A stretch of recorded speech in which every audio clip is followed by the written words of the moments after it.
Les amis, aujourd'hui, je vous avais dit que j'allais vous parler d'agroalimentaire. Alors, moi-même, je suis somono. Vous connaissez les somonos au Mali, ce sont les pêcheurs, ce sont les cousins des bouzous. On dit que les somonos sont les maîtres de l'eau. Bon, c'est Dieu qui est le maître de l'eau, mais les somonos sont les gardiens et les maîtres de l'eau. Parce que eux, ce sont les commerçants, ils vendent le poisson. Mon nom, c'est Aïcha Thierry Yatabari. Donc, j'ai créé le site Mali Daba pour les entrepreneurs africains, pour qu'ils produisent, les entrepreneurs africains, les acteurs du développement durable, pour que les entrepreneurs africains produisent dans une démarche de durabilité. Alors je reviens au poisson. Je dis, mais l'agroalimentaire, ici, nous qui sommes en Occident, nous les Africains qui sommes en Occident ici, les produits africains qu'on consomme dans les épiceries exotiques, la plupart du temps sont produits par les Chinois. Moi, je n'ai rien contre les Chinois. Mais, elle dit que le poisson séché que les femmes mettent dans le tchèp là, c'est produit par les Chinois. Tilapia, c'est produit par les Chinois. Par les gros poissons congelés qu'on prend pour faire poisson brisé. Achekeo, c'est produit par les Chinois. Nous-mêmes, ce qu'on mange là, on ne peut pas produire nous-mêmes dans les bonnes conditions pour vendre ici en Occident, trouver des réseaux d'acheminement. Et ils sont bien organisés. Quand je vous parlais des communautés solidaires, là, ils en font partie. Alors, je dis, je n'ai rien contre les Chinois, mais nous-mêmes les Africains, est-ce qu'on ne peut pas mieux produire? Il y a des Africains qui ont commencé à faire, mais pas beaucoup à mon niveau, sont peu. Donc, par exemple, pourquoi je prends l'exemple du poisson séché que les femmes mettent dans le tchèp, les femmes sénégalaises mettent dans le tchèp, même nous les femmes maliennes, on met aussi dans le tchèp.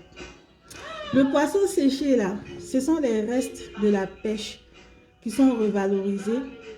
On peut utiliser par exemple des déshydratateurs. Je m'intéresse aux ingrédients qu'on peut conserver et qu'on peut introduire dans des filières longues, comme les filières qui ont pour cible la diaspora africaine qui vit en Occident. Donc on peut les sécher. Il y a aussi la tchéquée. On peut les déshydrater grâce à des concentrateurs solaires, par exemple. J'en ai parlé dans ma formation sur l'agriculture durable qui est disponible sur mon site i-du6santépublique.com. Parce qu'avant tout, je suis entrepreneur. Je fais du conseil dans la santé et l'environnement, aligné avec la dynamique du développement durable. Je m'intéresse beaucoup aux entrepreneurs. Donc, j'ai fait une formation sur l'agriculture durable où je parlais de concentrateurs solaires, comment on produit de façon propre et durable. En Afrique, on a l'énergie solaire au Mali. Premier pays africain en termes d'énergie solaire. Alors, si on veut vraiment investir dans l'agroalimentaire au Mali, on doit s'intéresser à deux aspects. On ne va pas aller vite aujourd'hui, on va aller doucement. Le premier aspect, comment revaloriser les énergies propres comme l'énergie solaire. Et le deuxième aspect, comment recycler au maximum. C'est pour ça que j'ai parlé du poisson séché qui vient des restes de la pêche. Alors, l'énergie solaire, ici en France, il y a une start-up qui a développé un concentrateur solaire qui sert à déshydrater les produits des cultures dans le but de les conserver. Donc, sans recourir à des conservateurs chimiques ou qui ont d'autres conséquences sur la santé. Parce qu'avant tout, moi, je suis médecin, donc je m'intéresse à l'aspect qui concerne la santé. Donc, comment on va valoriser l'énergie solaire pour mieux conserver les aliments? C'est une première manière de mieux produire, être aligné avec la dynamique du développement durable et aussi produire de façon plus rentable. Le deuxième aspect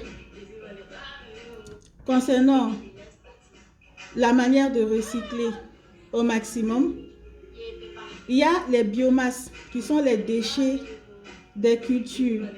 On peut les utiliser pour produire de l'énergie.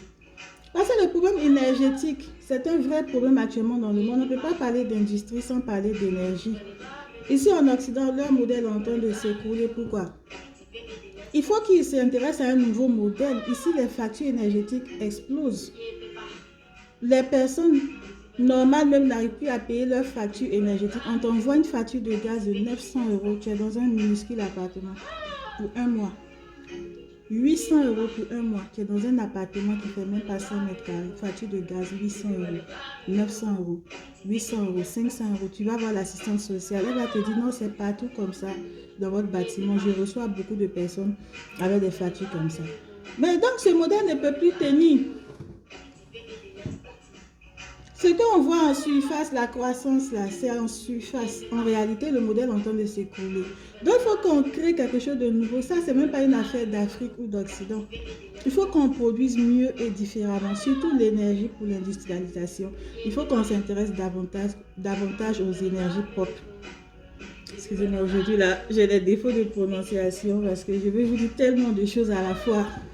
Et ça va vite dans mon esprit. Donc, les mots s'entrechoquent parfois, mais l'essentiel est qu'on se comprend. Donc, c'est ça. Il faut qu'on s'intéresse à la production de nouvelles énergies, des énergies renouvelables et propres. En Afrique, je reviens à mon continent, puis je suis africaine. Les biomasses issues des cultures sont une source d'énergie qui peut nous permettre de produire de façon plus rentable dans le domaine de l'agro-industrie. De mieux produire, de faire des économies, de produire en plus grande quantité. L'énergie solaire aussi est là, peut nous servir dans le secteur agro-industriel. Pour viser les Africains qui sont ici, dans la diaspora, qui achètent beaucoup ces produits. Moi, je suis africaine, je consomme beaucoup ces produits. Mais je regarde sur l'emballage, je vois fabriqué en Chine. Je dis, mais c'est pas possible. Dans quelles conditions c'est fabriqué en Chine? J'ai vu un reportage sur les tilapias produits en Chine. Là où la pisciculture c'est pratiqué, vous savez avec quoi ils les nourrissent. C'est pas tous les producteurs, hein. On n'a rien contre la Chine. Mais nous-mêmes, on peut mieux produire. On peut mieux produire au Mali. Nos poissons séchés là, recycler les restes de la pêche, mieux conditionner l'emballage, s'intéresser aux filières de l'Occident. Donc c'est pour ça que j'ai créé mon site Mali Daba. Il va fonctionner comme un réseau social entre la communauté africaine. Ce n'est pas du communautarisme, c'est ce que je vous ai dit. Je dis qu'il y a des communautés qui s'entraident entre elles pour avoir des fournisseurs, pour avoir des marchés, des débouchés. Donc c'est ce que nous allons faire sur le site Mali Daba. Les acteurs du secteur informel qui veulent mieux produire dans divers domaines. La dernière fois, je vous ai dit que j'allais vous dire le 5e domaine, c'est quoi? Je vais vous dire aujourd'hui. Le premier domaine, c'est l'industrie textile. Deuxième domaine, dans le domaine des bijoux, les créations artisanales, parce qu'on produit de l'or au Mali. On produit du diamant au Mali. Troisième domaine, les plantes médicinales. Je me suis étendue en long et en large sur cette question et l'agroalimentaire dont je parle aujourd'hui. Les plantes médicinales, troisième, quatrième agroalimentaire et cinquième, c'est le domaine des mines.